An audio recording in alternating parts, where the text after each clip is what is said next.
Ah oui, Bismanon, c'est de l'autre côté, au premier étage de l'autre côté. Ouais. Pardon? Bonsoir. Bonsoir. Ah, c'est compliqué d'être les gens. Je savais pas si les femmes étaient là-bas. Ouais, tout a un peu changé là.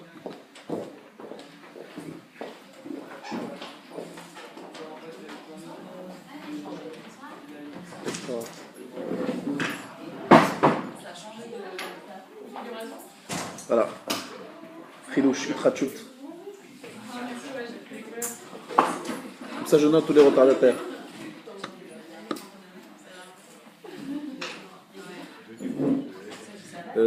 Patrick, j'appuie là-dessus, c'est ça? C'est déjà fait? Pour les séries, ça sera coupé au début. Ah, donc après.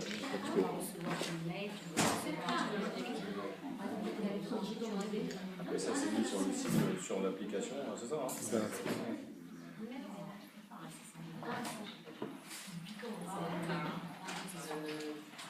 Vous savez si c'est en live, un soir on ne peut pas venir, on peut y aller. C'est en live? En général, oui. On essaye, ouais.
C'est dehors. Si, c'est là-bas, au 27, premier étage. Pardon? Il y a Ravaouzi qui a la code. Ravaouzi a le code.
Voilà, on va commencer le chiot maintenant. On prend Arvit à 22h30.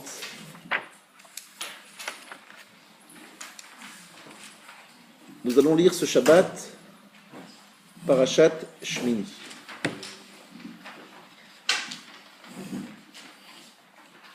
Parashat Shmini, c'est en fait deux thèmes principaux qui se retrouvent d'une façon un peu étonnante dans le même chapitre, dans la même paracha. Le premier thème,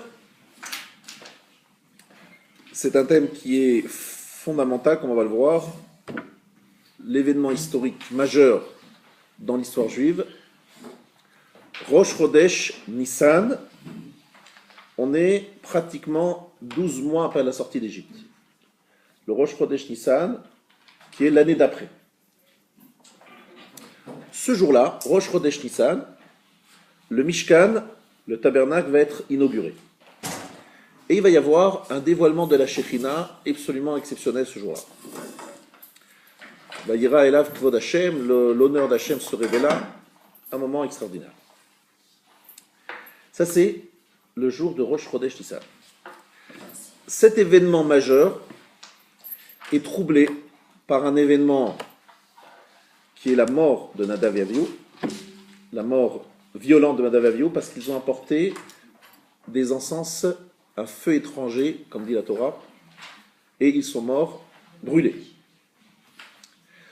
Suite à cela, Aaron a une réaction exemplaire, il se tait, il domme Aaron, et on nous dit que le service a lieu, le service continue, la joie évidemment est un petit peu, n'a plus la même, mais en tout cas, tout le programme est respecté.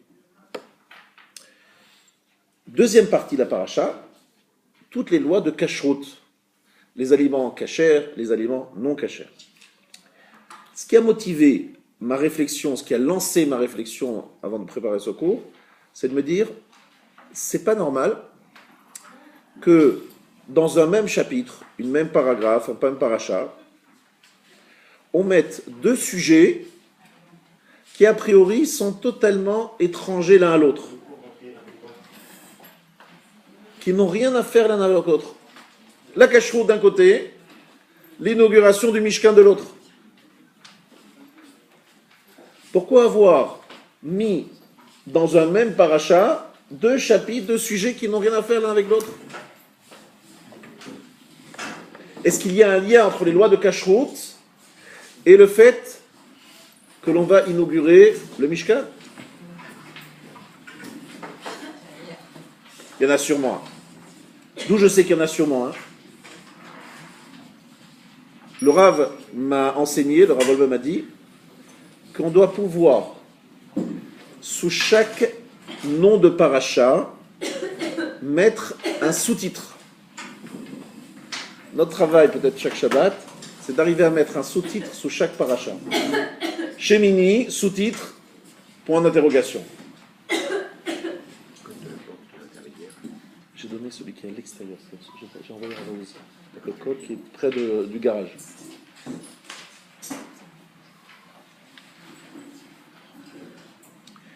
Donc, il y a nécessité, Rabotai, de comprendre la profondeur, le fond de la kashrut, et en même temps de comprendre exactement ce qui se passe dans le début de la paracha avec cette inauguration troublée. C'est ce que nous allons essayer de faire tous ensemble ce soir. Alors, sans plus attendre, on va se mettre au boulot, on va essayer de réfléchir ensemble. Il y a une lecture de Torah très connue, parce qu'elle est lue le jour de Kippour. Le matin de Kippour. Vous savez qu'est-ce qu'on lit? On lit l'histoire, enfin, pas l'histoire, les halachot, les règles du service divin dans le Beth Amikdash le jour de Kippour. Et comment ça s'appelle? La paracha. C'est une paracha qu'on connaît bien, c'est la paracha qui va suivre dans très peu de temps. Acharemot. Acharemot. Acharemot, ça veut dire après la mort. Mais la mort de qui? On parle de Kippour, il n'y a pas de mort à Kippour. Acharemot Shnei Bnei Aaron. Après la mort des deux fils de Aaron. Ah bon? Pourquoi rappeler la mort des deux fils de Aaron lorsqu'on parle de Kippour? Pourquoi rappeler la mort des deux fils de Aaron lorsqu'on parle de la mitzvah de Kippour? Mieux que ça, nos Chachamim nous disent, c'est décrit dans les Sifrei Kabbalah, mais la Halacha le rapporte également. Je relis les mots de la paracha. Vaïdaber Adonai el Moshe achare mot shene bnei Aaron bekorvatam lifnei Adonai vayamutu. Lorsqu'ils ont apporté devant Hachem un sacrifice, des Ktoret, ils sont morts. On rappelle, dans un certain niveau de détail, que ces deux hommes, les fils de Aaron, ont apporté un sacrifice étranger ce jour-là. Et on le dit le jour de Kippour. Et nos Chachamim nous disent que c'est bien le jour de Kippour, lorsqu'on parle de la mort des fils de Aaron, de quoi faire? De commencer à pleurer. Si on arrive à pleurer sur la mort des fils de Aaron le jour de Kippour, c'est un grand mérite, une grande force spirituelle pour celui qui arrive à pleurer. C'est bien de pleurer en pensant à la mort des fils de Aaron en 2015. 5775. Ça fait combien d'années qu'ils sont morts, les fils de Aaron? Ouh là là, il y a perpète, ça fait longtemps. Et on nous dit qu'en 2015, il va falloir qu'on pleure encore une fois la mort des fils de Aaron. Franchement, c'est un détail de l'histoire. Pourquoi tellement important, le jour de Kippour, de pleurer la mort des fils de Aaron? De là, on voit quelque chose d'assez extraordinaire. Le jour de l'inauguration du Mishkan, mesdames et messieurs, était un jour qui était prédestiné à changer le cours de l'histoire. Je pèse mes mots. À changer le cours de l'histoire. S'il n'y avait pas eu la faute de Nadav et Avihu, vous savez ce qui serait passé? Nous ne serions pas ici, à Neuilly, en 2015, en train d'en parler. Vous savez pourquoi? Parce que c'eût été le tikkun, la réparation de la faute d'Adam Arishon, ni plus ni moins. La fin de l'histoire. Parce que si ça s'était passé parfaitement, c'eût été le tikkun, la réparation de la faute d'Adam Arishon. Je pèse mes mots. Suite à la faute de Nadav et Avihu, occasion ratée, il n'y aura plus qu'un rendez-vous dans l'histoire, c'est celui de l'inauguration du Beth Amikdash, du premier Beth Amikdash à l'époque de Shlomo, lui aussi raté, parce qu'il s'est marié avec la fille de Paro, mais c'est fini. Il faut attendre la venue du Mashiach pour réparer la faute d'Adam Arishon. Donc c'est un rendez-vous manqué. C'est pour cela que jusqu'à aujourd'hui, lorsqu'on évoque la mort des fils de Aaron, on a une larme qui coule parce qu'on se dit aïe, aïe, aïe, aïe, aïe. C'est grave ce qui s'est passé ce jour-là. Mais qui étaient-ils, ces fils de Aaron? Étaient-ils des Réchaïm, des mécréants? Chas v'shalom. Regardez bien ce que je vous avais mis en mode page devant vous. Page 3, référence 1. Vayikru bene Aaron. Ils ont pris les fils d'Aaron. Nadav et Avihu. Ish martato. Chacun a pris son encensoir. Vayitnu bahen esh. Ils y ont mis du feu. Vayasimu alea ketoret. Ils y ont mis des encens. Vayakrivu lifne Hashem esh zara asher lo tziva otam. Ils apportèrent devant Hashem un feu étranger sur lequel ils n'avaient reçu aucun ordre. Vatetze esh milifne Hashem. Un feu est sorti de devant Hashem. Vatochal otam. Et les a consumés. Vayamutu lifne Hashem. Et ils sont morts devant Hashem. Vayomer Moshe l'Aaron. Hu asher diber Hashem. Vous imaginez l'état d'esprit de Aaron. Aaron, il est brisé. Il vient de perdre 2 de ses 4 fils.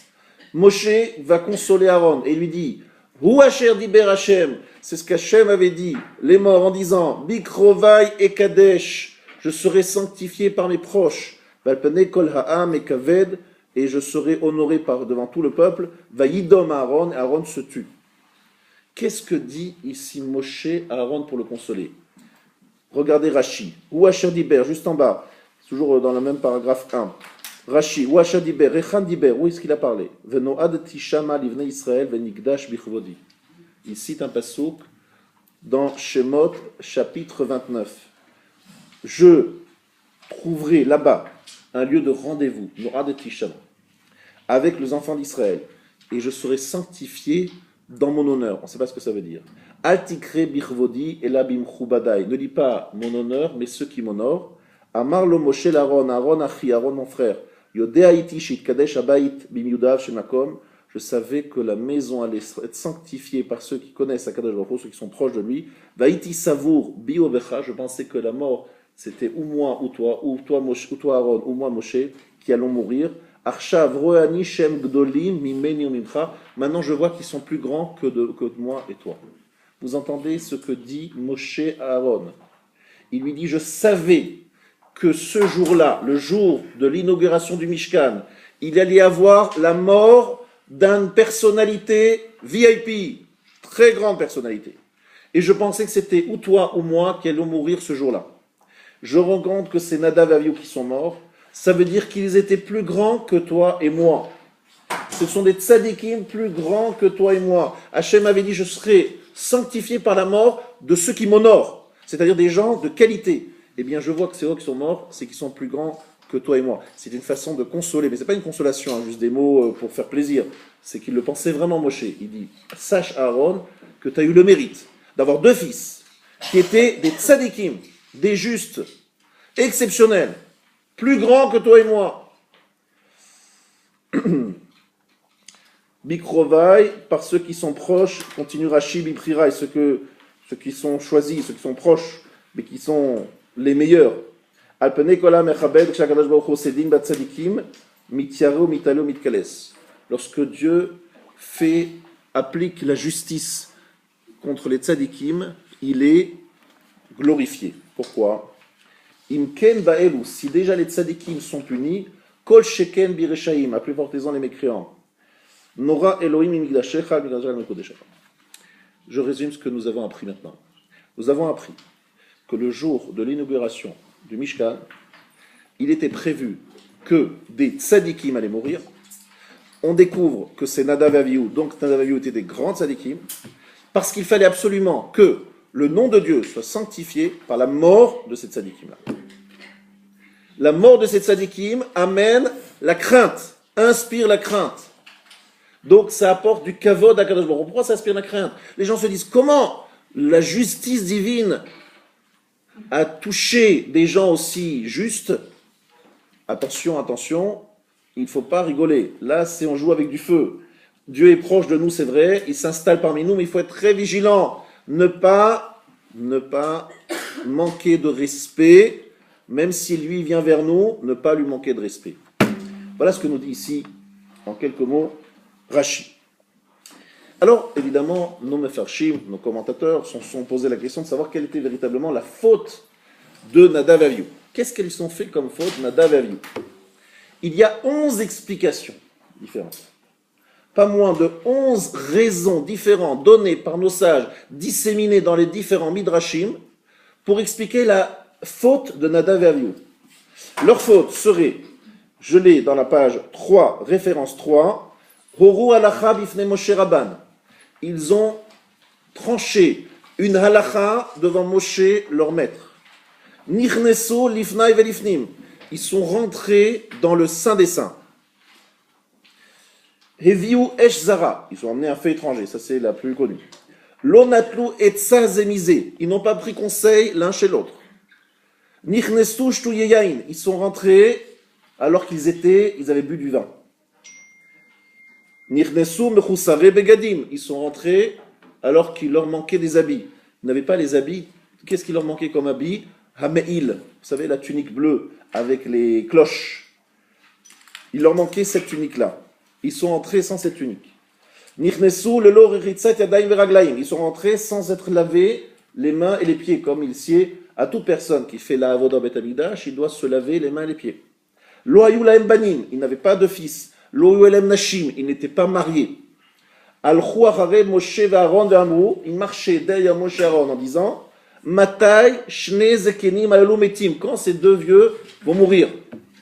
Ve'anu noagim srara la tzibur. Nous allons être les patrons. Quand est-ce qu'Aaron et Moshe vont mourir? Comme ça, nous allons prendre leur pouvoir. Zanu enehem mishrina. Ils ont nourri leurs yeux de la Shekhinah. Yayechezu et Elokim vayochlu vaishtu. Ils ont vu Elokim et ils ont mangé, ils ont bu. C'est écrit à propos de Matan Torah. Nadav et Avihu avaient une place de choix sur la montagne, près de la montagne. Ils ont regardé, ils ont vu le trône céleste.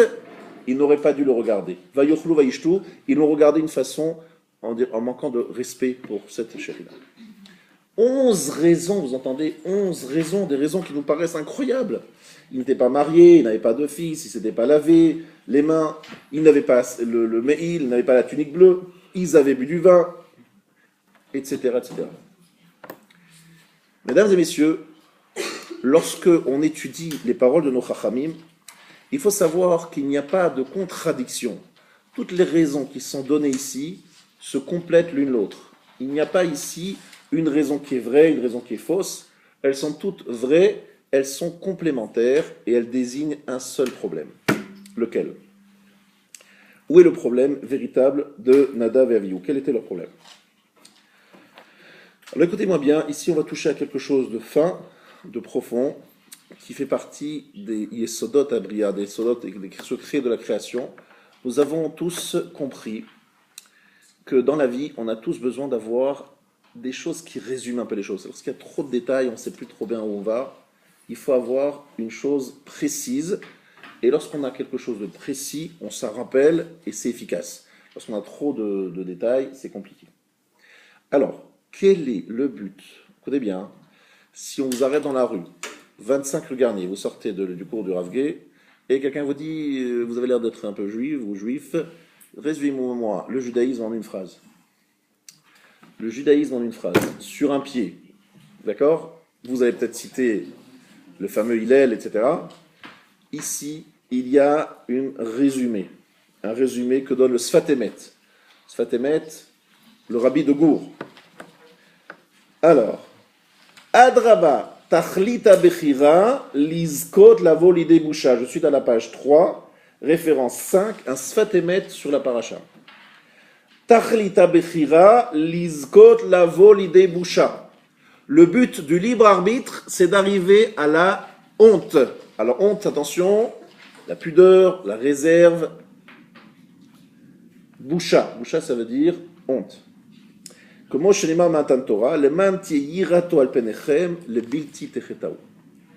Le but de Matan Torah, nous dit, c'est une citation de Matan Torah, que ma crainte soit sur vos figures pour que vous ne fautiez pas. Le bilti techetao. Amou Chazal, zu haboshet, c'est la honte. Shemi shen lo boshet, celui qui n'a pas honte, beyadoua, shelo amdu raglei avotav al Sinai. C'est sûr que les pieds de ses ancêtres ne se trouvaient pas au pied du Sinaï. Celui qui n'a pas honte. Arrête tachlit kirvat ben Israël al Sinai lizkot la boshet. Le but de la proximité des enfants d'Israël, de se rapprocher au ben Israël du Har Sinaï, c'est avoir la honte. A Kohen Ashaliah tseriot batel legamre. C'est quoi la honte? La honte, je vous explique ce que ça veut dire. Pourquoi est-ce qu'on peut avoir honte? Parce que des fois, je propose à quelqu'un de monter à la Torah. Il dit, monsieur le rabbin, je ne pourrai pas cette fois-ci. Je n'ose pas trop demander pourquoi et comment. Je comprends que monsieur a fait une avéra pas longtemps avant. Qu'est-ce qu'il dit? Je vais monter à la Torah. Je vais faire une bracha. Je me rapproche du Sefer Torah. Je vais à la synagogue. Je me présente comme étant un représentant de la communauté pour la lecture de ce paragraphe. Et j'ai fauté. J'ai dans mon intimité, j'ai d'une façon ou d'une autre fauté, et je me présente devant Dieu, je suis dans une contradiction. Je suis dans une contradiction entre une attitude désinvolte dans l'intimité, et maintenant je me présente devant Hachem, et j'y vais, je monte à la Torah, je représente le Kara, je suis là, je fais le beau. Non, j'ai honte. Je sens qu'il y a une contradiction entre ce qu'on me propose de faire et ce que je suis. La boucha a commencé juste après la faute d'Adam Arishon. À peine avait-il fauté que lorsque Dieu apparaît, il cherche un habit pour se couvrir. Parce qu'il voit en eux, le mal les a... ils ont été donc inoculés par le mal, inoculés par le serpent. Ils sont maintenant dans la honte, dans la réserve. Comment je peux me mettre devant Hachem? Comment je peux le rencontrer si j'ai fauté? D'accord? Ça c'est la boucha. Moshe Rabbeinu, a-t-il honte ou pas? Savez-vous si Moshe Rabbeinu il a honte? Est-ce qu'il est réservé, Moshe? Est-ce que Moshe dit, on m'appelle, je vais tout de suite? Ou bien Moshe a-t-il une certaine réserve? Eh bien, j'ai une preuve que Moshe a une réserve. Laquelle? Ça sera très facile pour vous de retrouver ce pasouk. Il se trouve à la fin de Parashat Pekudei. À la fin de Parashat Pekudei, c'est écrit Anan Hashem Adam Mishkan Yomam. Il y avait donc le Lo Yachol Moshe Lavo Elohel Moed. C'est en fait 4 versets avant la fin de la paracha, du livre de Shemot. Moshe ne pouvait pas venir vers la tente d'assignation, qui Shachan Alav et Anan, parce que la nuée résidait sur lui. Ou Kvod Hashem Malet Mishkan. L'honneur d'Hashem remplissait le Mishkan. Dans le Mishkan, il y avait une nuée extraordinaire qui remplissait le Mishkan. Moshe ne pouvait pas s'approcher. Moshe ne pouvait pas s'approcher, parce que c'était plein de kavod. Alors qu'est-ce qui se passe? Moshe, qu'est-ce qui se passe? Qu'est-ce qu'on fait? Eh bien, Akadosh Baruch Hu dit à Moshe, viens, je t'appelle, rentre. Moshe ne voulait pas rentrer. Mais Moshe, comment on va faire si tu rentres pas? Qui va rentrer? Si toi, Moshe, tu rentres pas, c'est qui va rentrer? Il n'y a personne d'autre. Moshe dit, non, moi je ne rentre pas si je ne suis pas invité. C'est un endroit d'intimité, un endroit de présence divine. Je ne m'impose pas, je ne rentre pas sans être invité. Voilà comment Moshe réagit. Moshe, il a une pudeur, une réserve naturelle. Il ne vient pas s'il n'est pas invité. Qu'est-ce qu'il a, Moshe? Boucha. Une réserve. Une réserve parce qu'il est conscient qu'il y a beaucoup de Shekhinah et que lui c'est un être humain avec des défauts, avec des attirances matérielles. Même Moshe Rabbeinu à son niveau, il sent qu'il a des défauts. Il se dit comment moi je vais me mettre devant le roi des rois dans le Mishkan, affronter la Shekhinah? Je ne peux pas, je ne rentre pas. Akadosh Baruch Hu dit à Moshe, Vayikra Hashem el Moshe. Hashem appela Moshe. Alors Moshe rentre. Qu'est-ce qu'on appelle ça? C'est la boucha. C'est la yira, la crainte.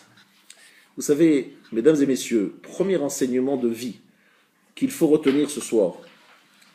Vous avez des fois des questions, des doutes sur votre attitude. Des fois, vous avez une attitude un petit peu en retrait. Vous dites, voilà, est-ce que je peux vraiment faire? Est-ce que c'est une bonne chose de m'approcher, de faire ceci, d'avoir telle démarche? Il faut savoir que cette peur, cette crainte de se mettre devant Hachem, c'est une bonne chose.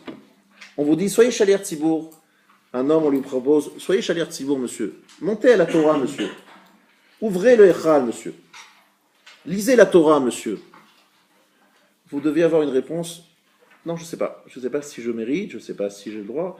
Ne vous précipitez pas. Si vous avez en vous cette crainte, c'est une bonne chose. Boucha, la réserve, la peur. La peur de ne pas être à la hauteur, c'est une bonne chose. Maintenant, c'est pas pour ça qu'il ne faut rien faire, parce que les gens qui ont trop peur, ils font rien, c'est pas bon non plus. Mais cette première réaction est très bonne. Ok? Ça, c'est la réaction de Moshe. Regardons Aaron. Est-ce que Aaron, il se précipite? Est-ce qu'Aaron, il va vers le service divin? Est-ce qu'il va de lui-même, tranquillement, gentiment, sans peur? Là encore, regardez bien. Va yomer el Aaron, kach lecha egel. Prends le egel. Va yomer Moshe el Aaron, kirav el hamizbeach, au début de Shmini. Approche-toi du Mizbeach. Aaron ne veut pas s'approcher du Mizbeach. Aaron ne veut pas s'approcher du Mizbeach. Akadosh Baruch Hu lui dit, Kerav, rapproche-toi. Qu'est-ce que ça veut dire? Les Rabbins nous disent que de l'autel sont sorties des cornes. De l'autel sont sorties des cornes. Et il s'est dit, aïe, aïe, aïe, aïe, aïe, aïe, aïe, je pense à la faute du veau d'or. On m'invite à faire le service, mais j'ai la faute du veau d'or. Et la faute du veau d'or, elle me dérange. Est-ce qu'il voyait vraiment les cornes? Je ne sais pas s'il avait les cornes. Mais ça veut dire que Aaron avait une telle conscience de la gravité de sa faute qu'il voyait des rappels de sa faute à tout coin de rue. Partout il la voyait. Peut-être dans son imagination, peut-être dans ses rêves. Mais il se disait, j'ai participé au veau d'or. Donc on lui dit, viens, apporte un sacrifice, apporte le veau. Il dit, non mais qui suis-je? Comment moi, Aaron, je vais devenir Kohen Gadol? Moi, Aaron, je vais prendre la direction de ce Mishkan, je vais organiser ce Mishkan. J'ai fait la faute. Est-ce qu'il a vraiment vu les cornes? Je ne sais pas. Mais en tout cas, il a dans sa tête le souvenir de ce veau d'or et il n'arrive pas à passer outre. Pourquoi? Boucha. Il se dit, mais comment moi je pourrais venir faire le service alors que j'ai fait cette faute?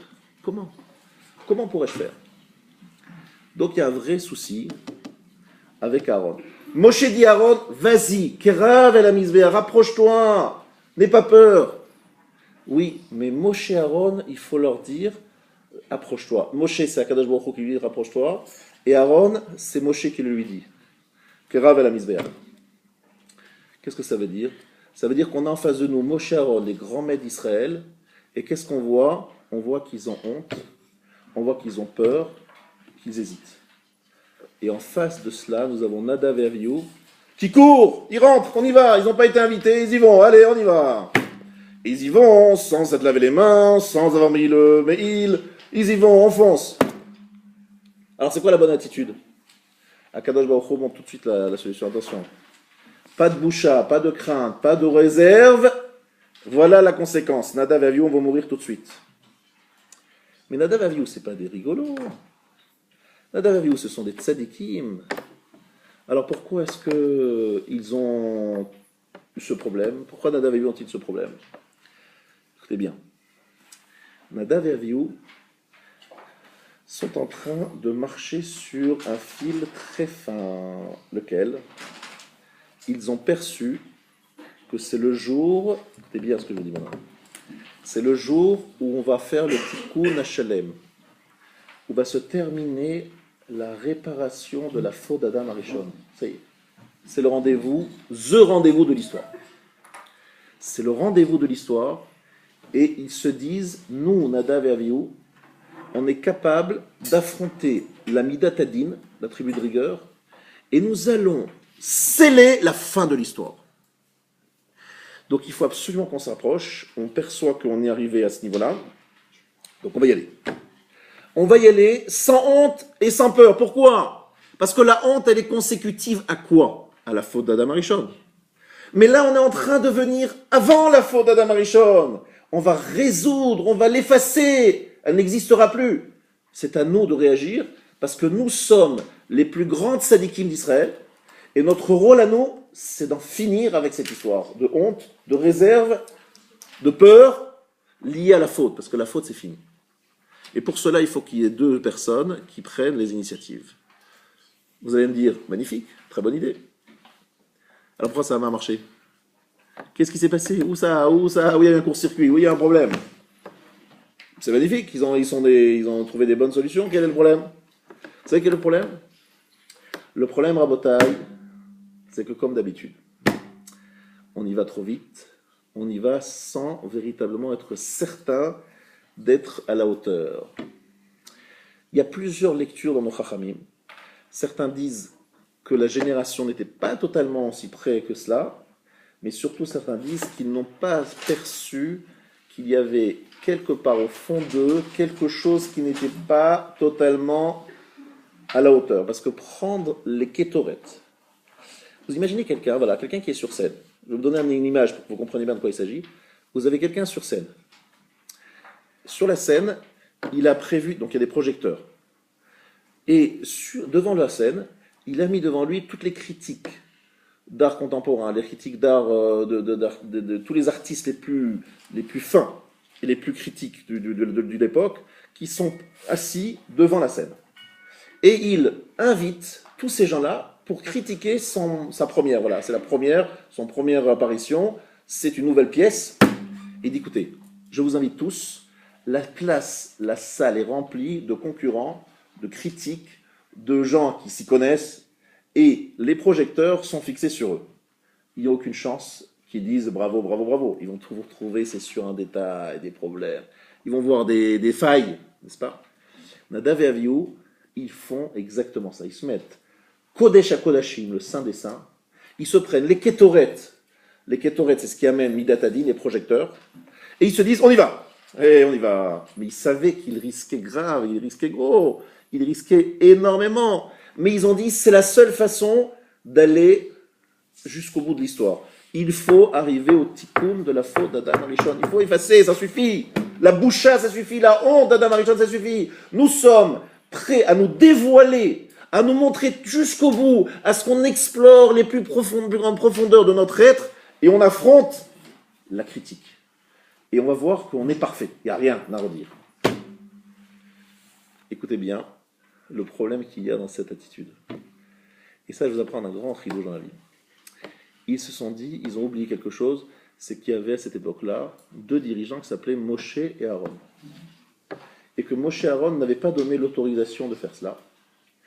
Et donc, ils ont enseigné une halakha, ils ont pris l'initiative en présence de Moshe et Aaron, sans leur demander leur avis. Qu'est-ce qu'ils ont fait en faisant cela ? Vous savez ce qu'ils ont fait en faisant cela ? Ils ont manqué de respect pour les dirigeants de la génération. Mais je vous ai dit qu'ils étaient plus grands que Moshe et Aaron. Ils étaient plus grands que Moshe et Aaron.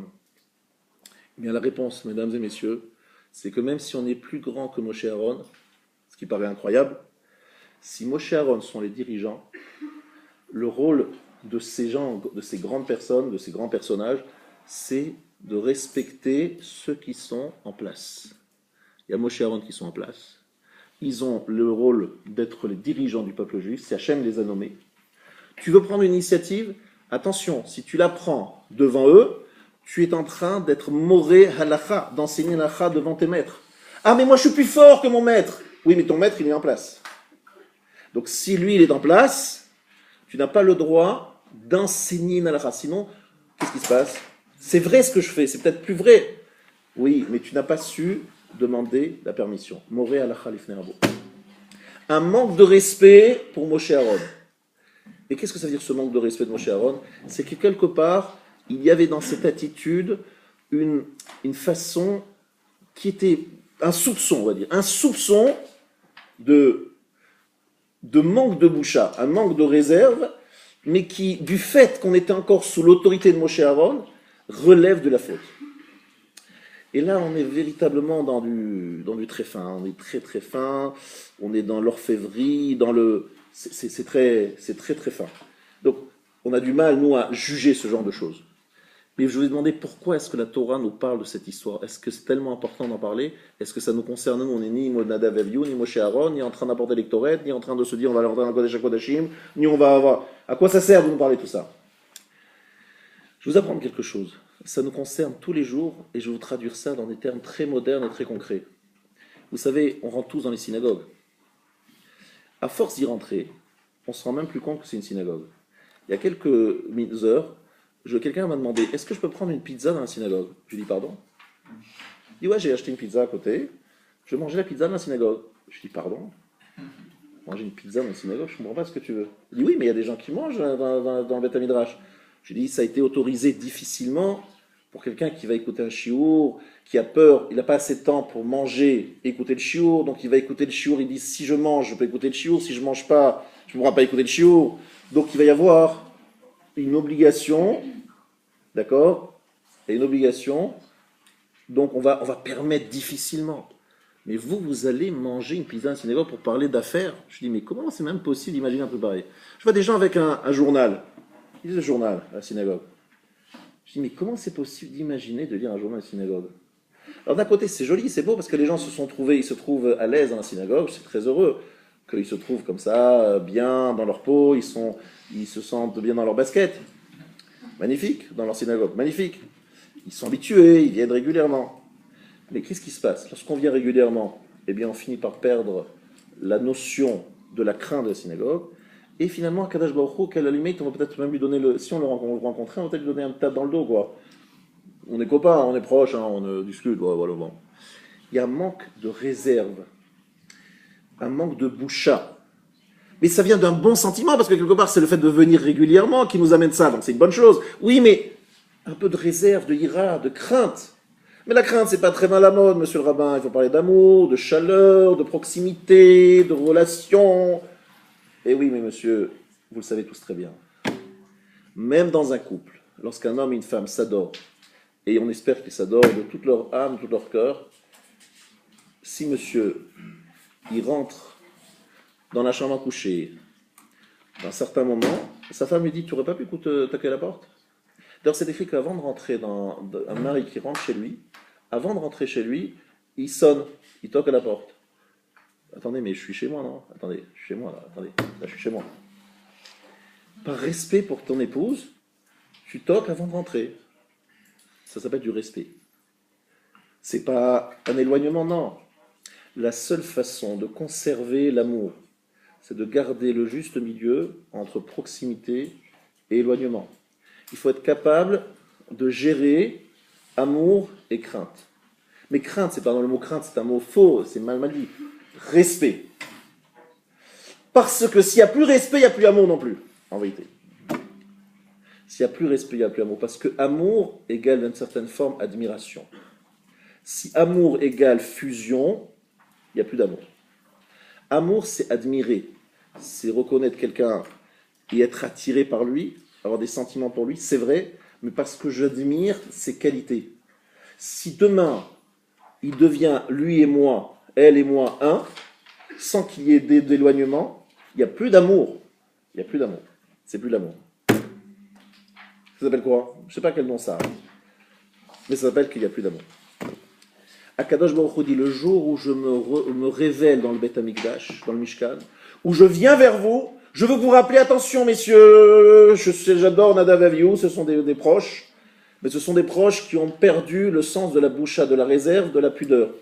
Ils sont allés trop loin. Eh bien, très rare, direct. Un coup, et c'est fini. Donc lorsqu'on est dans une synagogue, il y a une certaine réserve à avoir. une certaine distance à prendre. Sinon, on ne reçoit plus rien. Même chose d'un rave. Un rave, on peut l'aimer, l'adorer, c'est tout ce que vous voulez. Mais si on ne garde pas une certaine distance, on ne l'écoute plus, on ne l'entend plus. Il parle, mais on ne l'entend plus. Mais on l'adore, on l'apprécie beaucoup, oui, mais on ne l'entend plus. Et il faut garder une certaine distance pour pouvoir recevoir. Entre la maman et l'enfant, il faut garder une certaine distance. On s'adore, un maman et l'enfant. Il faut que l'enfant respecte. Mais l'enfant, il dit à sa maman, mais pourquoi tu veux que je te respecte? Je t'adore, on s'adore. Oui, mais si tu ne me respectes plus, je suis plus ta maman. Et si je suis plus ta maman, la première à perdre, c'est toi, l'enfant. Voilà, Rabotai, des éléments fondamentaux que l'on peut apprendre ici. Maintenant, évidemment, si on regarde les choses de façon un peu plus fine, on comprendra que le but, donc si vous sortez 25 le dernier, quelqu'un vous demande c'est quoi le but du judaïsme, vous savez c'est quoi? Le but de Matan Torah, c'est que Bilti yiratrem alpenechem, que la crainte que vous avez eu Matan Torah reste sur votre figure et que vous ayez la yira, la crainte, la boucha, une certaine réserve, une pudeur. Maintenant, mesdames et messieurs, que nous avons un petit peu éclairci ça, nous allons revoir les 11 raisons qui font que Nadav et Avihu ont fauté. Il y a 11 raisons à leur faute. Et nous allons voir que les 11 raisons, en fait, c'est une seule. Sauf qu'elles se partagent en 11. Et ce qui est très intéressant, c'est que 11, c'est le nombre de kétoret. Il y a 11 ingrédients dans les kétoret. Et qu'en fait, ces 11 ingrédients dans les kétoret se sont rencontrés, au lieu que le kétoret soit un lieu de rencontre, de lien avec Akadosh Baruch Hu, c'est ces 11 éléments qui ont été au contraire l'élément qui a amené la mort de Nadav et Avihu. Au Rou Halacha Bifnei Moshe Rabban, le premier raison, je le reprends, page 3, référence 3, ils ont enseigné une halacha devant Moshe, leur maître. C'est la première raison, et c'est une raison qui est qu'on a longuement expliquée, mais c'est aussi ce manque de respect. N'est-ce pas? Enseigner une halakha dans son maître, c'est manquer de respect. Manquer de respect, c'est toujours la même idée. Il n'y a plus de honte, il n'y a plus de barrières. Mais eux le faisaient en pensant, ça y est, toutes ces barrières n'existent plus. On est dans l'état de Adam Arishon avant la faute, on fait le tikkun, tout ce que vous voulez. Il n'y a plus ces barrières. C'est pour ça qu'ils sont allés et ils se sont permis de le faire. Nichnesu lifnai velifnim, rentrer à l'intérieur, c'est-à-dire entrer dans le Saint des Saints. Évidemment, ce manque de pudeur, ce manque de retenue. Eviu Eshzara apporter un feu étranger, évidemment, ils ont pris une initiative sans avoir reçu l'ordre. Ils n'ont plus de réserve, plus de pudeur, plus de retenue. L'onatlu eza etzan zemisé, ils n'ont pas pris conseil l'un chez l'autre. Ils n'ont pas voulu être aidés par quelqu'un. On est là, on prend l'initiative, on n'a pas besoin, on n'est plus en train de travailler à deux. On est là dans la spontanéité, parce que la spontanéité dépasse le respect. Je vais traduire ça dans des termes différents. Vous savez, lorsque vous avez un choix dans votre vie, je dis, qu'est-ce que je fais? Je suis spontané, donc d'un côté la spontanéité veut dire authenticité, force. D'un autre côté, spontanéité, des fois ça peut vouloir dire manque de distance, manque de respect. Vous savez tous que dans la vie, il faut trouver le juste équilibre entre les deux. Ici, l'onato et tzazemizé, c'est qu'ils ont réagi avec le cœur, c'est un élan qui les a pris. On y va, ça y est. On n'essaie pas de réfléchir, de penser, etc. On est au-delà, on est parti dans autre chose. On n'est plus dans leur réflexion, dans le conseil. Nirnesu shtuyein, vous savez très bien que boire du vin, ça veut dire quoi? Nishelichnas yain, yatsasod, lorsque le vin rentre, le secret sort, c'est fini le vin. Le vin, c'est noir. Le vin, ça amène la faute lorsqu'on est dans la dimension, dans un monde de faute, un monde de rats. Il n'y a plus le mal a disparu. Il n'y a plus de mal. On peut boire, il n'y a pas de problème, pas de risque. Qu'est-ce qu'on risque? De quoi faire? De révéler quoi? Il n'y a plus le mal. Tikkun, la réparation du mal. Nirnesu mechusre begadim la mishkan, le lo ameil. Alors là, c'est magnifique. Ils sont rentrés sans la tunique bleue. Vous savez pourquoi? La tunique bleue, elle avait en bas des paamonymes, ce sont des clochettes. Pourquoi des clochettes? Parce que c'est une façon pour Aaron de dire à Kadosh Baruch Hu, j'arrive. Vous entendez? Aaron, avant de rentrer dans le Saint des Saints, et ce qui rentrait dans le sanctuaire, il y avait le bruit des clochettes. C'est comme toquer la porte avant de rentrer chez vous. Et là, ils ont enlevé cet habit, justement pour dire, nous, on n'a plus besoin de toquer à la porte, c'est fini. La réserve, ça n'existe plus, c'est fini, on enlève. Ensuite, Nirnesu le lo richitsa tadem veraglaim, c'est pas la peine de se laver. On est propre, on est nickel, on est parfait. Il n'y a plus de mal. Donc, pas besoin de se laver, pas besoin d'enlever. D'enlever quoi? D'enlever quelle saleté? On est là, on est proche, on est avec lui. On est en fusion totale. On est en adéquation totale. Il n'y a plus rien à enlever. Loayulaem banim. Pourquoi est-ce qu'il n'y avait pas d'enfants et de femmes? Parce que pourquoi est-ce qu'on a un enfant et une femme? Entre autres, pour beaucoup de raisons. On ne va pas rentrer dedans maintenant. Mais une des raisons, c'est parce que les femmes veulent avoir. On n'arrive pas tous à travailler, à faire notre travail sur Terre. On a besoin d'une femme, des enfants, pour compléter notre mission sur Terre. Vous savez, chez nous, notre mission ne se termine pas avec nous-mêmes. Nous sommes là pour être un maillon de la chaîne. Nos enfants continueront ce que nous n'avons pas terminé. Donc c'est quand même une complémentarité. Mais selon Nadav et Avihu, l'histoire est terminée. L'histoire est terminée, il n'y a rien à compléter, il n'y a rien à... On est arrivé au top, au summum. On est à 100%. Vous voulez faire quoi? Ils vont faire quoi les enfants de plus? Ils vont aller faire quoi les enfants de plus? Ils vont juste se faire moins. Bon, si c'est pour faire moins, c'est pas la peine de faire des enfants. Là, on est au top. On va faire plus. Il disait, quand est-ce que Moshe et Aaron vont mourir et nous allons diriger le peuple? Nous, on voit ça comme une forme de mépris. Alors, c'est dit d'une façon un peu, on va dire, un peu agressive. Je vais traduire ça autrement. Nous sommes, Nadav et Avihu, ceux qui doivent amener le peuple juif à la réparation de la faute d'Adam Rishon. Donc, Moshe et Aaron, ils font partie d'un autre monde. Quand est-ce que nous allons pouvoir diriger ce peuple? Pas dans le but d'écarter Moshe et Aaron et qu'eux soient les patrons, c'est parce qu'ils veulent, ils pensent qu'ils ont en eux des ressources qui leur permettent d'accéder à quelque chose de plus grand encore que Moshe et Aaron. Je vais vous expliquer pourquoi. Parce que Moshe et Aaron, ils ont pour rôle de sortir le peuple juif d'Égypte, c'est-à-dire de les faire grandir. Eux, Nadav et Avihu, c'est le résultat de ce travail, c'est le top. Lorsqu'on est arrivé au summum, il n'y a plus de travail à faire. Vous voyez ce que je veux dire? On est arrivé au summum.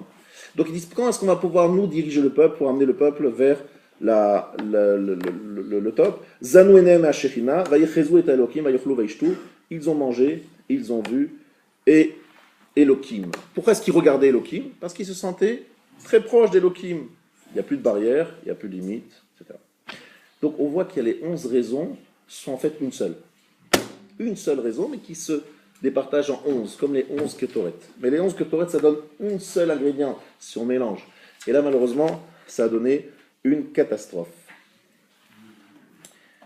Vous savez, pour bien comprendre ce yesod, cet élément fondamental que nous venons de développer, je vais rapporter un midrash. Je vais vous raconter une petite histoire sous la forme d'une histoire. C'est une fois un monsieur qui reçoit un coup de fil de l'Élysée. On lui dit, le président de la République va manger chez vous demain soir. Bon. Alors, il est assez étonné. Il dit, voilà, François Hollande a décidé de se rapprocher du peuple français et donc d'aller voir des personnes lambda, sans aucune particularité, pour discuter avec eux de l'avenir de la France et se rapprocher, entendre le souci du français. Dans l'histoire, d'ailleurs, il y a des rois qui ont fait déjà ça dans l'histoire française. Je ne sais pas si vous avez entendu parler de ça. Bref, il apprend cette nouvelle. Qu'est-ce qu'il fait? Il commence par se dire, il se dit, je vais mettre un beau lit. Il commence à bien nettoyer, à mettre les plus beaux habits, les plus beaux objets, les plus belles ustensiles sur la table. Bref, il prépare la maison d'une façon très particulière. Maintenant, avant que le président arrive, il y a son valet de chambre, son chef du protocole, son machin qui arrive, et il voit le niveau de protocole. Il se dit, mais alors, même pas en rêve, ça va, c'est ridicule ce que j'ai là. Il a honte de sa bibliothèque, il a honte de sa table, il a honte de sa chaise, il a honte de tout ça. Qu'est-ce qu'il fait? Il enlève tout. Il enlève tout, et le roi arrive, il voit rien. Le président, il arrive, il n'y a rien. Il dit quoi? Où sont les chaises, les tables? Il voit juste des chaises pliantes en plastique, des tabourets, rien. Il dit, mais qu'est-ce qui t'arrive? Il dit, écoutez, roi, monsieur le président, j'ai un problème. C'est que j'ai eu très honte. Je me suis dit, je ne vais pas vous asseoir sur des chaises qui sont mes chaises. Je sais ce que vous avez à l'Élysée. Mes chaises, c'est vraiment ridicule. Je me suis dit, il vaut mieux rien que quelque chose d'horrible. Donc, j'ai tout enlevé. Alors, le président lui dit, voilà, j'apprécie énormément le respect que vous avez pour la fonction présidentielle. Je suis extrêmement touché par cela. Donnez-moi ce que vous avez, peu importe si c'est simple ou pas, j'apprécie à sa juste valeur. Parce qu'en fait, ce qui compte pour moi, c'est de sentir le respect qu'ont les sujets pour la fonction. Tant que je sens qu'il y a beaucoup de respect, peu importe si la chaise est très belle, vous avez fait le mieux que vous pouvez, voilà ce que vous avez, voilà ce que vous me proposez, voilà ce qui compte. Par contre, quelqu'un qui ne ressent aucun gêne, et qui se dit, bon, c'est parfait, bon, ça lui ira bien, lui, un truc, chez Ikea, pliante, que j'ai acheté à 2 euros, ça ira très bien. Celui qui voit ça comme ça en disant, bon, c'est ce que j'ai, il dit, ah, tu n'as pas conscience de l'importance de la fonction présidentielle. À partir du moment où le président est rassuré sur l'impact qu'il a, sur le respect qu'il inspire, en tout cas que sa fonction inspire, il se dit, je peux me suffire de tout. Mais il faut d'abord qu'on soit conscient. Moshe et Aaron sont des personnages qui accueillent Akadosh Baruch Hu, qui l'accueillent tous les jours. Ils le respectent profondément. La preuve, c'est qu'ils disent non, je ne peux pas rentrer, non, je ne veux pas faire, j'ose pas, je ne suis pas à la hauteur. Hachem dit, ah, vous n'êtes pas à la hauteur, vous n'osez pas, vous ne voulez pas, ben c'est vous que je veux. C'est justement très bien, c'est exactement ce que je veux, c'est des gens qui ne veulent pas. Parce que des gens qui se précipitent et qui disent je veux, c'est moi, je suis là devant, ou bien c'est des orgueilleux, ce n'était pas le cas d'Nadav et Avihu, mais ou bien ce sont des gens qui n'ont pas bien compris que le but dans ce monde, c'est plus la réserve que l'action héroïque, soi-disant, qui n'a plus de mesure. Je préfère la réserve que l'action sans limite. La réserve, la peur, la crainte de ne pas bien faire. Je vais vous raconter quelque chose de très important. Je vais essayer de vous donner un petit peu, vous expliquer ce que ça veut dire à la Chalamaasé.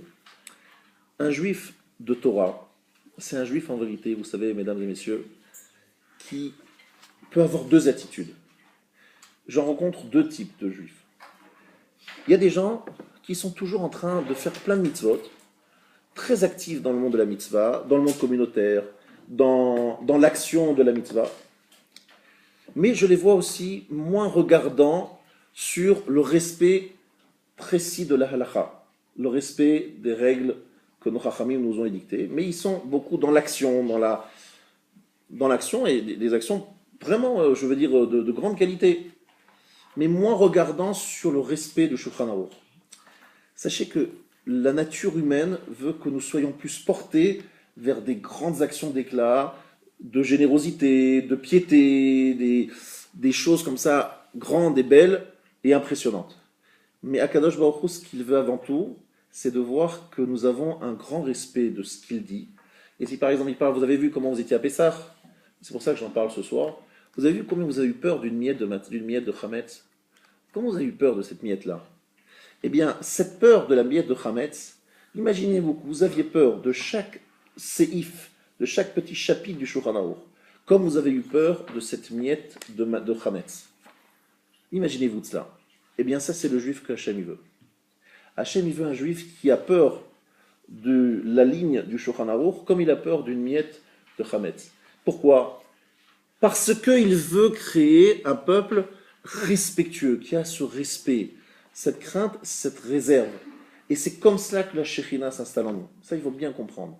Plus encore que l'action d'éclat, cette capacité d'être très respectueux sur toutes les règles que la Torah nous impose. En disant, si la Torah nous a dit de ne pas faire ci ou de faire cela, il faut que je sois sûr et certain de ne pas déroger un iota de ce que la Torah me demande de faire ou de ne pas faire. Et je dois me documenter, je dois poser des questions, je dois vérifier, être sûr d'être bien dans les règles. Mais ce n'est pas la nature humaine. La nature humaine veut autre chose. Elle dit, je vais faire des grandes choses, je vais me dépenser pour la communauté, je vais faire... Mais attention, dis-moi, est-ce que tu as oublié le schéma? À quelle heure tu l'as fait ce matin? Non, monsieur le rabbin, ne perdez pas le détail. Le schéma, je l'ai fait un peu tard, mais c'est parce que j'étais occupé, je suis allé visiter un malade, je suis allé rendre machin, j'ai rendu visite à quelqu'un, j'ai aidé quelqu'un. Ça va, c'est un détail, le secret de chemin à l'heure, un peu plus tard. Non, je comprends, cette réaction est humaine, mais c'est pas ce qu'Hachem il veut. Hachem il veut du respect, et le respect pour chaque halakha, c'est le respecter dans son ensemble. Et ça demande de notre part une grande vigilance sur l'application stricte de la halakha. Ce qui ne doit pas nous empêcher d'avoir des actions d'éclat, de faire des belles choses et de donner. Mais je dis, ça ne doit pas être l'un à la place de l'autre. Je comparerais ça à un couple qui est venu me voir, où la femme elle m'a dit, mon mari, il est extraordinaire. Ça a bien commencé, la discussion. Mon mari est extraordinaire. Je dis, oulala, mais ça commence bien ce Shalom Bayit. Il m'a offert hier soir un bichou, la semaine dernière un voyage magnifique, un manteau de fourrure, à l'époque c'était un vrai manteau de fourrure, etc. Il me fait la liste de ce qu'il a offert. Je dis, oh là là, quel mari extraordinaire. Alors, pourquoi vous êtes là? Il y a juste un problème, c'est qu'il n'a oublié de changer l'ampoule que j'ai demandé de changer depuis 3 semaines. Je dis, bon... Alors le mari me regarde en disant, monsieur le rabbin, Elle dit n'importe quoi. Je lui ai offert un truc qui vaut 10 000 euros. Elle me parle de l'ampoule. Et pas seulement l'ampoule, hein. Je lui avais dit de ranger son pantalon qu'il a laissé traîner dans la salle de bain. Et il l'a pas rangé. Je lui ai dit, attendez, monsieur le rabbin, on va pas vous embêter avec ces choses-là. Je suis très généreux avec ma femme. Je l'adore. Regardez tout ce que je lui donne. Et elle continue. En fait, je comprends que cette femme dit, il ne me respecte pas. Peut-être il m'aime, mais il m'achète. Il ne me respecte pas. Lorsque je lui demande des choses auxquelles je tiens vraiment, de respecter mes sentiments, mes petites choses de la vie, il n'est pas là, il est absent. Il n'y a pas la ira, la crainte, pas dans le sens craindre, je ne demande pas de craindre, un homme ne doit pas craindre sa femme, il doit la respecter profondément, respecter toutes ses envies, et c'est comme ça qu'une femme sait que son mari l'aime vraiment. Akadosh Baruch Hu nous dit, vous m'aimez, respectez ce que je vous ai demandé de faire. Et ne choisissez pas les mitzvot qui vous plaisent, celles qui ne vous plaisent pas, ça c'est pas grave, c'est pas grave. Vous n'avez pas le droit. Ça je veux du respect. D'accord? Ça c'est ce que demande Kavod, ce qu'Akadosh Baruch Hu nous demande. Voilà, ça c'est un premier point que je voulais ici développer ce soir. Le deuxième point que je voulais développer ce soir et qui est lié au premier, vous allez comprendre pourquoi dans quelques instants. Je vous rappelle que, pour ceux qui n'étaient pas là au début, que nous avons en fait posé une question au début du shiur. Quel sous-titre donner à Parashat Shemini?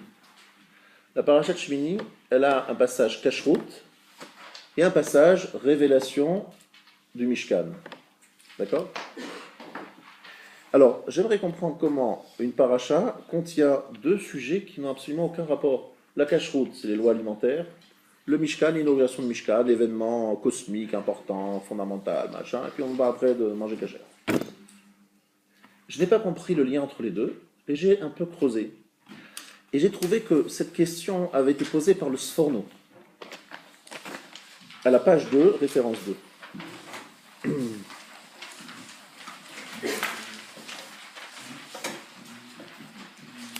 Page 2, référence 2. Bezot achaya asher tocholu. Voici l'animal sauvage, l'animal que vous aurez le droit de manger.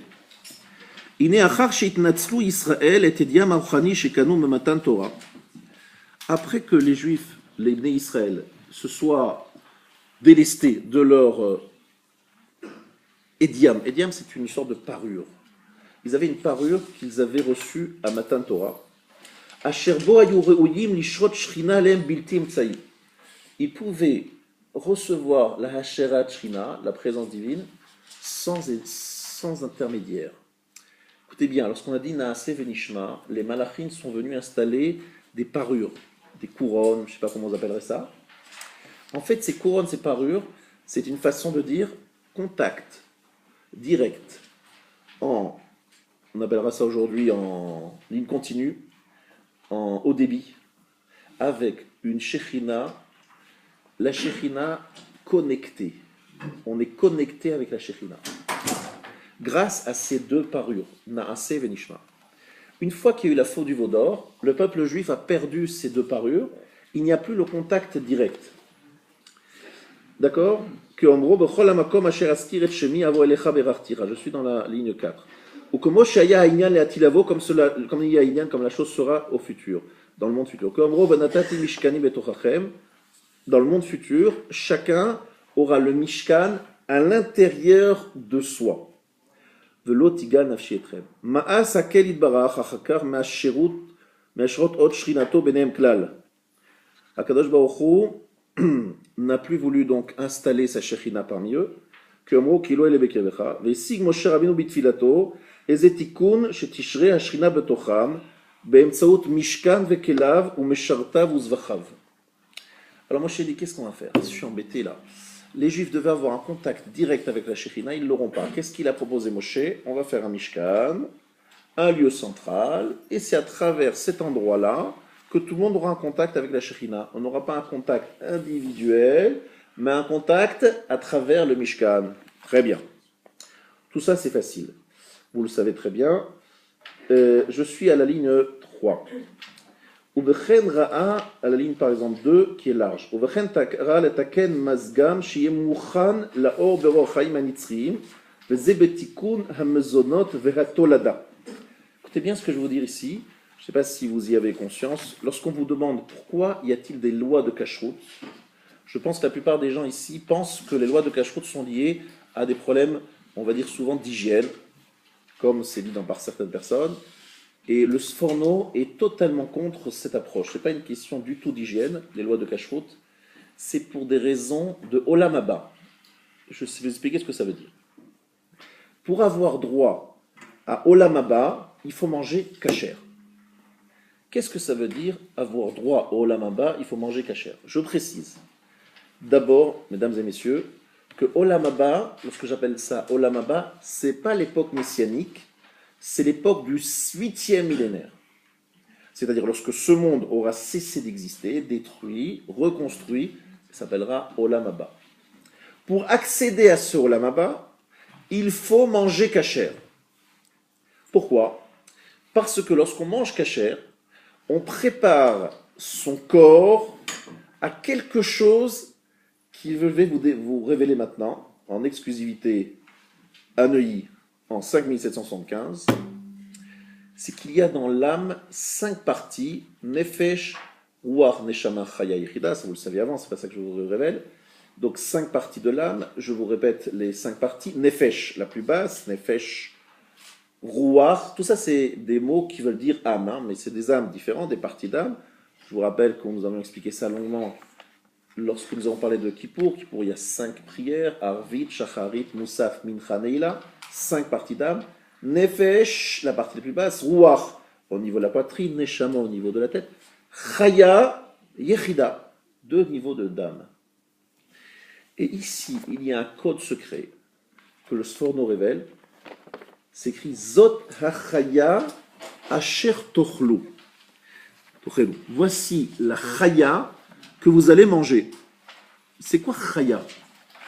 Chaya, c'est une bête sauvage, c'est un animal, voilà, c'est tout.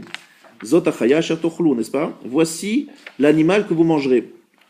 Mais attention, il y a un problème. D'abord, je vous lis tout le passouk, hein, vous ne l'avez pas devant vous. Parlez, El Bene Israël est mort. Zot hachaya asher tochlu. Mikol ha-behema asher laaretz.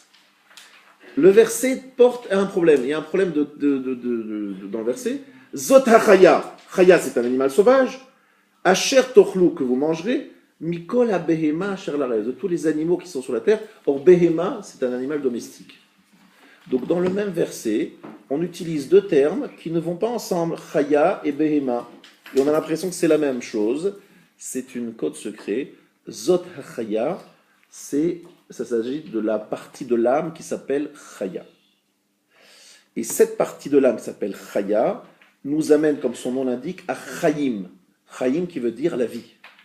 Et lorsqu'on parle de vie, on parle toujours au pluriel. Chayim en hébreu, il n'y a pas Chayim au singulier, c'est toujours au pluriel. Pourquoi? Parce que le judaïsme, comme vous le savez, on l'a expliqué ici de maintes fois, nous dit qu'il faut arriver à Arichut Yamim. Leman yitav lach ve'arachta Yamim. Akadosh Baruch Hu nous souhaite d'avoir Arichut Yamim. C'est quoi Arichut Yamim? Je vous explique. Là, on a étudié X minutes, 1 heure, 1 heure et quelques. Le but, c'est que cette heure-là, et comme chaque mitzvah que vous faites dans votre vie, elle puisse s'appeler Chaim. C'est pour Chaim qu'elle ne s'arrête pas à la mort, qu'elle continue après la mort. Comment elle peut continuer après la mort? Chaque mitzvah crée en nous une réalité, une metsiout, quelque chose que nous ne percevons pas maintenant, mais qui existe. Il y a une trace. Cette trace accompagne l'âme une fois qu'elle sort du corps, et lorsque nous sommes dans le Olam Haemet, le monde de vérité, nous percevons les bienfaits de la mitzvah, mais pas comme étant genre un virement de compte à compte, hein, lorsqu'on reçoit de l'argent pour nous récompenser. C'est qu'on profite de la mitzvah elle-même accompli au moment T. À l'instant T, on a fait une mitzvah. Cette mitzvah-là vit, c'est-à-dire elle perdure après notre mort, sous une autre forme évidemment, et elle devient source de bien-être, et c'est notre Olam Haba. Ça, il faut comprendre. Notre Olam Haba, c'est pas Hachem qui nous fait un cadeau parce qu'on a été gentil, c'est pas un bonbon que vous donnez à un enfant qui s'est bien tenu. C'est que la mitzvah elle-même devient un halo de lumière, comme un halo de lumière qui nous apporte un bien-être extraordinaire. D'ailleurs, la Gemara le dit explicitement. Elle raconte que Rabbi Chia, il est entouré d'une lumière tellement intense qu'on ne peut même pas voir Rabbi Chia tellement il y a de la lumière autour de lui. C'est-à-dire que les grands tzadikim, ils sont entourés de leurs mitzvot, et leurs mitzvot dégagent une lumière intense, et cette lumière elle-même est la source du bien-être dans l'olam ha'emet, dans le monde de vérité. Donc Zot HaChaya, c'est la partie de l'âme qui s'appelle Chaya, qui veut dire Chayim, vie, et qui nous donne l'accès à l'éternité, qui nous fait passer d'un monde fini à un monde éternel. Manger non cachère pose un vrai problème pour passer à l'éternité, pour accéder à Chaya. La Chaya, Zot HaChaya Shatochlu, ça bloque le passage au monde éternel, la consommation non cachère. Évidemment, quelqu'un qui fait teshuva, je rappelle, il est toujours bon de le rappeler, il y a peut-être des gens ici qui ont un jour mangé non cachère. Rappelez-vous que lorsqu'on fait teshuva, ça efface rétroactivement les fautes, donc ça, il n'y a pas de problème. Mais il y a une urgence à être... J'ai un jour parlé à Rav Shach, je lui ai dit, lorsqu'il y a des gens qui sont loin, qu'est-ce que je dois leur dire? Il m'a dit, il y a 3 socs dans le judaïsme. Kashrut, Nida, Shabbat. Il m'a dit, Kashrut, Nida, Shabbat. Et Nida et Kashrut, c'est-à-dire les relations sexuelles et la Kashrut, vous remarquerez que c'est les parachiotes sur lesquels est écrit à la fin, Veit Kadishtem, Veitem Kedoshim, vous serez saint. Et saint, le Rabbeinu Bachai qu'on va voir dans quelques instants nous dit, ça veut dire accéder au monde éternel, le monde qui dépasse ce Olam Hazé.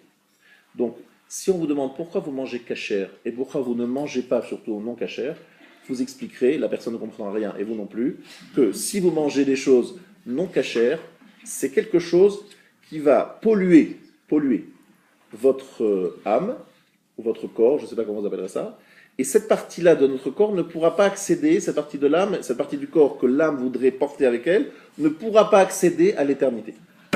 En clair, qu'est-ce que je vous expliquais? Pas grand-chose, parce que vous ne comprenez pas ce que je vous dis, moi non plus. Je ne vous explique pas pourquoi cet animal-là et pourquoi pas celui-là et qu'est-ce que ça veut dire l'éternité. Je ne comprends pas. C'est une question de définition. Ça veut dire qu'en fait, lorsque le Mishkan est inauguré, les Juifs perçoivent qu'il y a un manque. Ils n'ont pas accédé à la présence de Shekhinah à l'intérieur d'eux-mêmes. Ils ne l'ont que dans un endroit qui est extérieur à eux et ils peuvent se rapprocher de cet endroit et dire « Ah, tu as vu la Shekhinah là-bas ?» Ah, mais c'est pas ça qu'on veut. Nous, on veut que la Shekhinah, elle soit à l'intérieur de nous.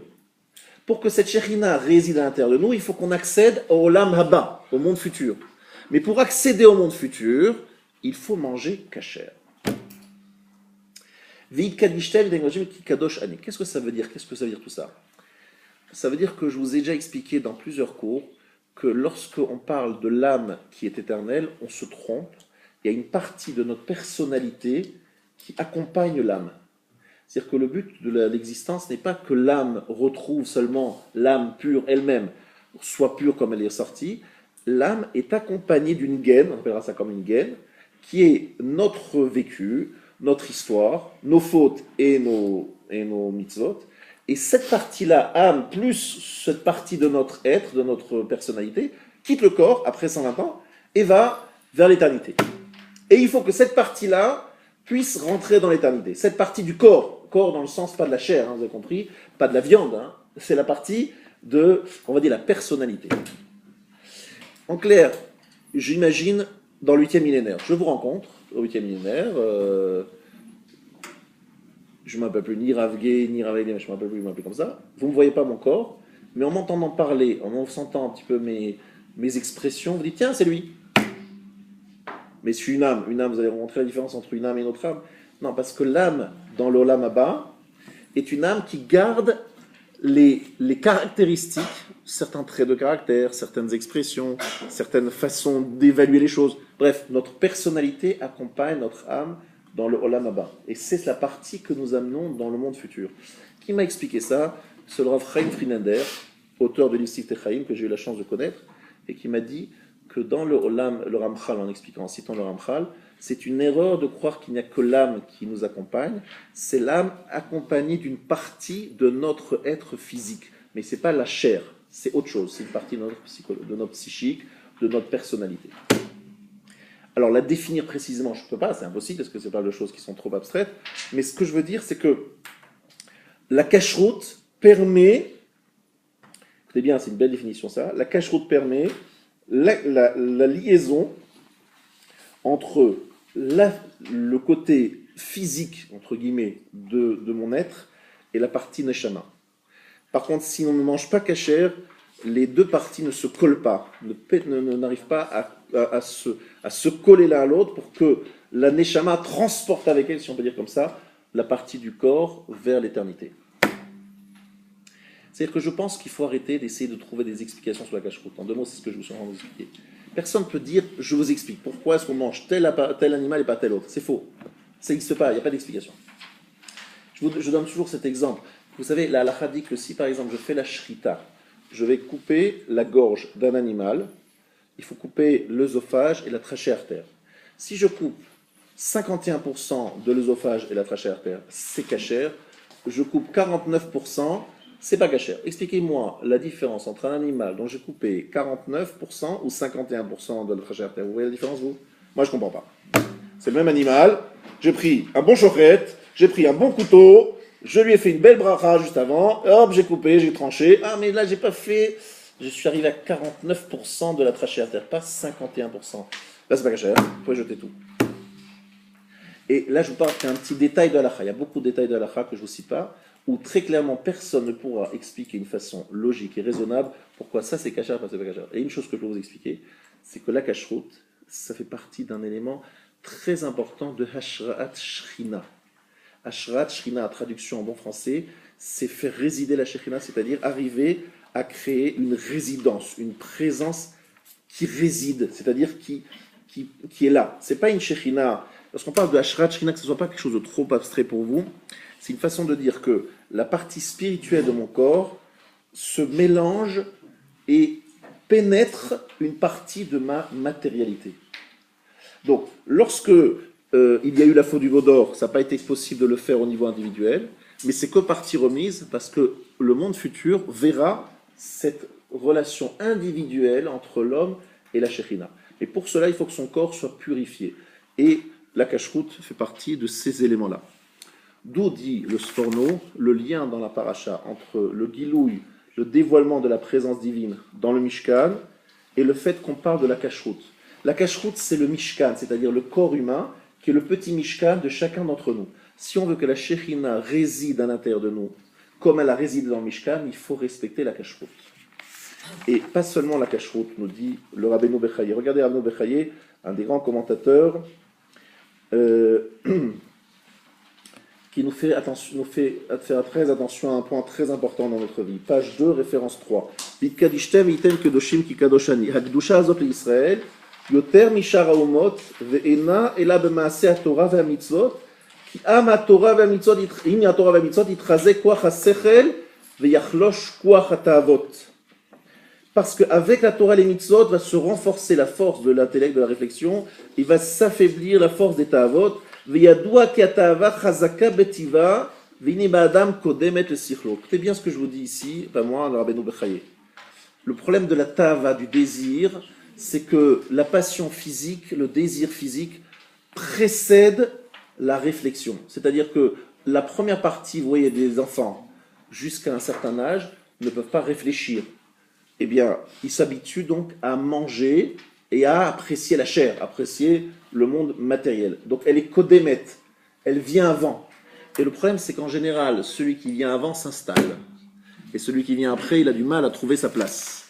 Donc comme on s'est habitué de notre plus jeune âge à manger, c'est-à-dire à apprécier le monde matériel et uniquement lui, lorsque le sechel se réveille à l'âge de X années, eh bien c'est un peu tard, il n'y a pas beaucoup de place, c'est difficile de mettre de côté.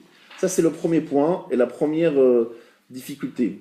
La deuxième difficulté, donc, qui a tava, dans la ligne 4, mutbat bo mitrilat neurav. Le désir est déjà en lui depuis le début de sa jeunesse. Il est attiré par ses profits, ses plaisirs matériels. Et avec elle, il va en grandissant. Ensuite, je saute quelques mots. Deuxième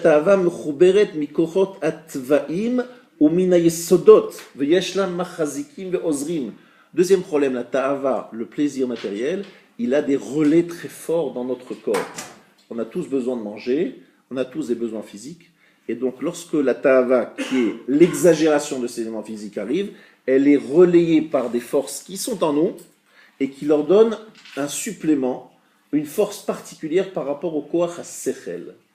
Vous savez, souvent les gens me demandent, mais pourquoi vous insistez, monsieur le rabbin, pour que les hommes étudient la halacha, la gemara, et ils étudient? Pourquoi est-ce que la Torah insiste beaucoup sur l'étude? Vous savez pourquoi? Parce qu'il faut que ça prenne un peu plus de force, un peu plus de présence. Parce que si ça, c'est pas très présent, la partie du bas, elle prend déjà beaucoup de place pour qu'on puisse avoir des armes face à cette partie-là du ta'ava, de la désir.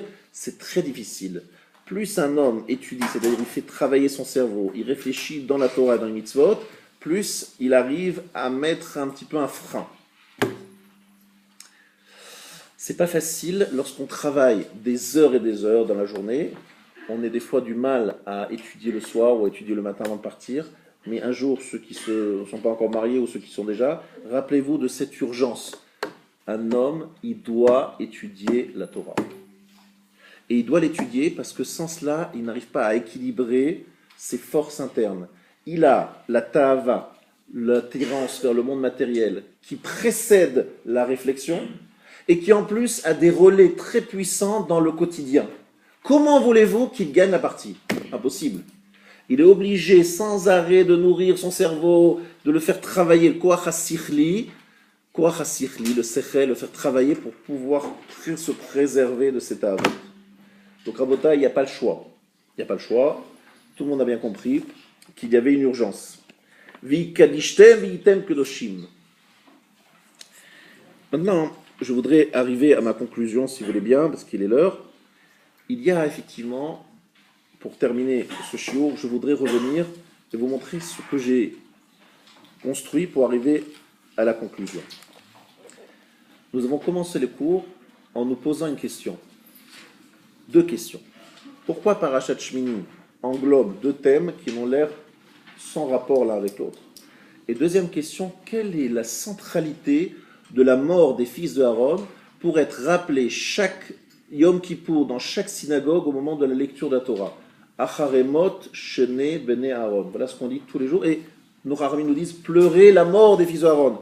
Quel intérêt? Pourquoi c'est si important? Pourquoi c'est si actuel? La réponse à ces deux questions est la suivante. La mort des deux fils de Aaron, c'est parce que c'est quelque chose d'extrêmement présent. Numéro un, parce qu'à l'époque où ces gens-là ont fait cette faute, Nadav Avihu, il était prévu que l'histoire se termine. Et par leur faute, l'histoire a continué. Donc les conséquences de cet acte sont encore perceptibles aujourd'hui. La deuxième, c'est qu'il y a un message très fort que nous devons retenir tous ce soir. Bikrova et Kadesh, Kadosh Baruch Hu dit. Nadav Avihu étaient des gens très grands, mais ils ont manqué de pudeur et de retenue.